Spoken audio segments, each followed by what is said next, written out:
ఈ మేషరాశి వారికి ఈ వారంలో మొత్తం 4 గ్రహాలు అనుకూలంగా సంచరిస్తున్నాయి. మంచి ఫలితాలకు, లాభాలకు అవకాశం ఉంది. షష్టమములో కుజుడు సంచరించడం వల్ల ఈ మంగళవారం నుంచి కన్యా రాశిలోనికి కుజుడు ప్రవేశించడం వల్ల ఈ కుజగ్రహం షష్టమ భావంలో మేషరాశి వారికి సంచారం కొనసాగించడం వల్ల అనుకోకుండా నూతన అవకాశాలను చేజిక్కించుకుంటారు. పోరాట పటిమతో మీదైనటువంటి శైలిలో మంచి గుర్తింపును తెచ్చుకుంటారు. మీ ప్రతిభను, మీ శక్తి సామర్థ్యాలను ప్రదర్శించడానికి ఇది అనువైనటువంటి సమయం. మంచి విజయాలను, గెలుపులను సాధించుకోగలుగుతారు. లాభములో రాహువు సంచరిస్తున్నాడు.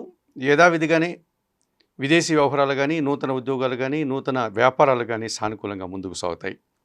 చతుర్థంలో బుధ సంచారం వల్ల కుటుంబంలో సంతోషకర వాతావరణం, వ్యాపారాభివృద్ధి, ఆర్థికపరమైనటువంటి సర్దుబాట్లు జరగడానికి అవకాశం ఉంది. తృతీయంలో శుక్ర సంచారం ఉంది. స్త్రీజన సహకారంతో కొన్ని కార్యక్రమాలు ఇంట బయట నిర్వహిస్తారు. సంతోషంగా కాలం గడుపుతారు. చతుర్థంలో రవి సంచారం వల్ల మీ ఆలోచనలు కొన్ని కలిసిరావు. అలాగే అధికారులతో మాట్లాడేటప్పుడు అభిప్రాయ భేదాలు కానీ, సంతానం విషయంలో కాస్త అస్పష్టత కానీ రావడానికి అవకాశం కనిపిస్తుంది.